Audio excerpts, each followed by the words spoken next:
Parce que des gens qui venaient plus ou moins viennent plus, parce que l'astuce, c'est que cette timeline, quand tu es accro, tu viens tous les quarts d'heure pour la voir. Tu vois?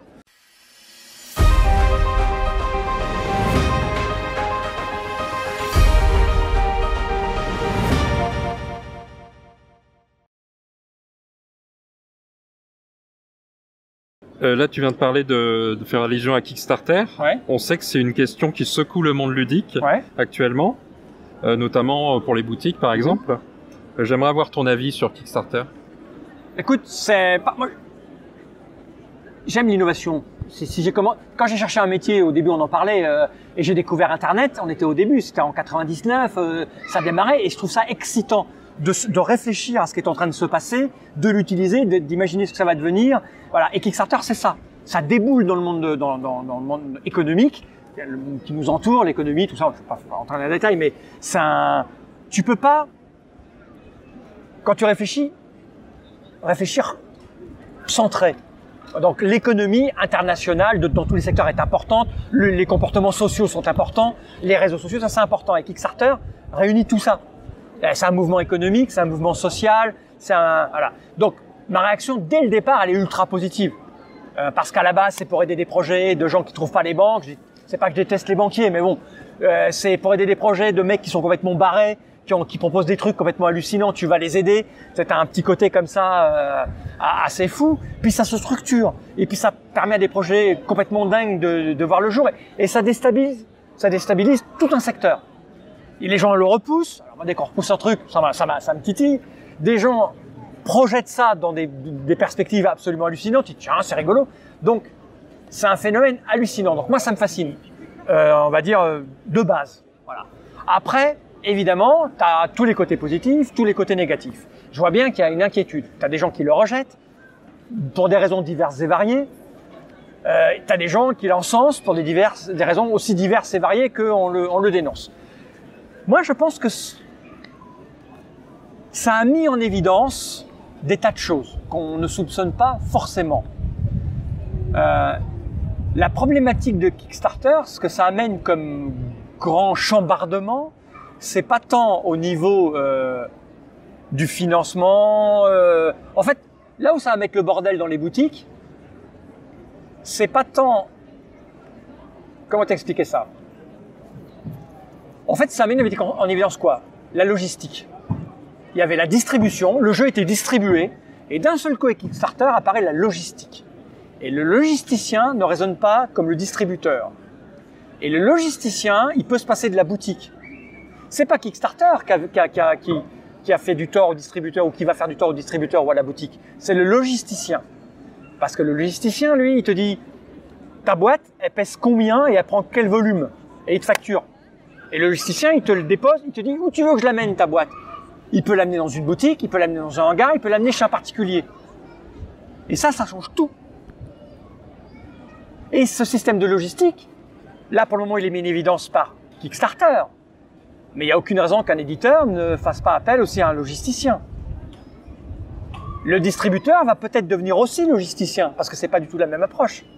Et un distributeur, il peut amener le jeu dans une boutique, mais peut l'amener aussi chez un particulier, il n'y a pas de raison.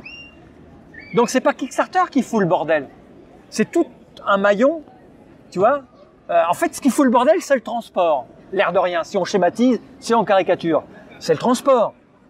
Kickstarter, lui, il a permis quoi? Il a permis de dire, bon, ben, moi, je fabrique des jeux, tu donnes des sous. Ah ouais, mais si tu me donnes les sous, je vais me débrouiller, je dois payer le transport aussi, je vais payer... Ah ouais, donc tu vires le banquier, ben, il y a le consommateur, ben, je peux parler directement au consommateur, enfin, tu vois, c'est ça qui fout le bordel. Donc moi, est-ce que c'est bien, est-ce que c'est pas bien? J'en sais rien, c'est autre chose. Je pense, moi, que les boutiques doivent se réinventer, les distributeurs doivent se réinventer, et que des tas de choses vont arriver que personne n'attend vraiment, à part quelques mecs qui passent leur temps à réfléchir, qui vont encore plus déstabiliser tout le monde. Voilà. On me pose pas la question de quoi, je te le dirai pas. Mais moi, je vois des avancées qui vont arriver, qui vont bien déstabiliser les gens. Et il y a des gens qui se préparent à ça. Il y a ceux qui font « Oh non, non, non, non, non, c'est pas bien ». En fait, quand tu te sens en danger, tu dénonces. Tu vois, tu dénonces tout le mal que peut apporter un truc. Mais tu n'as pas le choix. c'est inéluctable. À un moment donné, non, réfléchis et essaye de voir comment tu peux agencer des choses. Mais il y a des choses qui vont arriver, qui vont faire bizarre, c'est sûr. Étrangement, à part sur le forum, Kickstarter est peu présent sur TrickTrack en fait. On voit quand même passer quelques actus d'éditeurs qui viennent publier. Mais dans l'ensemble, c'est quand même difficile de s'informer là-dessus, en fait. C'est une volonté? Non, c'est pas une volonté, c'est des constats au départ. Kickstarter, on n'a jamais su vraiment comment le prendre, et on sait toujours pas vraiment comment le prendre. Parce qu'au départ, les projets Kickstarter ne savaient pas s'ils allaient être financés. Et donc, nous, on peut pas passer du temps sur un jeu qui ne va pas se retrouver en boutique ou sur les tables des gens. Simplement. Il y a des jeux, tu sais qu'ils vont être en boutique. Nous, notre boulot, c'est d'aider les gens à trouver un jeu.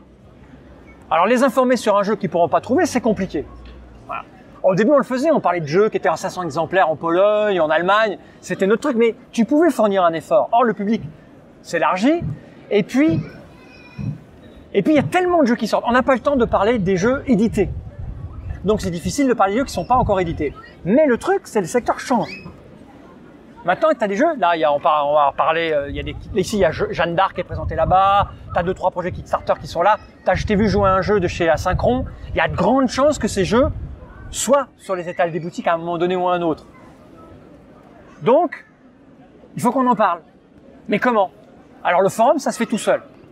Parfois, on parle de jeux parce qu'on a des affinités avec l'auteur, avec l'éditeur, parce qu'il nous plaît, on y a joué, il nous plaît, parce qu'on sait qu'il va être édité. Et donc, on se dit, ah putain, mais j'ai envie d'informer les gens parce que tu as la notion de prescription. On aime prescrire quelque chose aux gens, c'est agréable et c'est utile. Et on sait que les gens aiment bien nous lire et qu'on prescrive des jeux. Donc, c'est compliqué de savoir quoi, comment, pourquoi. Et les projets Kickstarter, si tu veux, il faut bosser un peu plus. Les éditeurs viennent au bureau. Donc, ils te montrent le jeu, ils te l'expliquent. Les projets Kickstarter, c'est plus compliqué. Si tu veux les fouiller, il faut aller regarder, c'est en anglais, il faut passer du temps, il faut lire la règle. Tu vois, c'est plus compliqué à gérer. Donc, on en voit de temps en temps. Je pense qu'on en verra de plus en plus. C'est vraiment un système un peu à part encore. C'est pas évident. Donc, comme depuis toujours sur TrickTrack, on fait ça comme ça. On essaye de faire le mieux possible. C'est notre truc. Donc oui, tu parlais tout à l'heure du site TrickTrack qui évolue beaucoup. Dernier changement majeur, donc c'est la V6, qui comme tout changement amène son lot de queeners. Est-ce que tu peux nous faire un premier bilan après, ça fait quoi, deux semaines? Ça fait un mois maintenant. On est le 2 septembre, on a ouvert le 2 août 2017. Mais le bilan, il est extrêmement positif. Parce qu'en fait, il y a très peu de gens qui ont gueulé. Vraiment très peu de gens ont gueulé. Ça couine sur des petits bugs, des trucs qui manquent, des trucs qui marchent pas, mais c'est anecdotique, c'est rien. Ça veut dire quoi? Ça veut dire que on a pris en considération tout ce qui manquait dans la V5, qu'on a implémenté, et que toutes les innovations qu'on a apportées, elles sont dans l'air du temps, elles correspondent à ce que j'imaginais. J'imaginais des attentes et des besoins. J'ai dit je, mais au bureau, on imaginait des attentes et des besoins. On les a verbalisés, on les a concrétisés, et finalement, ça plaît. Donc ça gueule pas vraiment. Pour te dire à quel point je trouve ça rigolo, c'est que j'ai beaucoup surveillé, je fais de la veille, j'étais partout où je pouvais aller. J'ai même été dans des endroits où je savais qu'on allait nous gueuler dessus. Et c'est rigolo parce que j'ai des mecs qui disaient ah TrickTrack nouvelle version, ah j'ai été voir, c'est de la merde, c'est nul. Fallait un con, c'est le dénominateur commun. Hein. Fallait un con, c'est le dénominateur commun. Mais le mec faisait, de toute façon moi TrickTrack j'y vais plus, sauf pour le forum. L'autre qui disait, ouais, moi, TrickTrack, j'y vais plus, sauf pour les vidéos. Ouais, moi, TrickTrack, j'y vais plus, sauf pour les articles. Ouais, moi, TrickTrack, j'y vais plus, sauf pour les avis. En fait, les mecs, ils viennent plus, sauf pour. Donc, je fais, OK, continue de me détester, ne viens plus, ça me va. Donc, si tu veux, voilà, les critiques sont beaucoup moins nombreuses qu'au passage de la V5.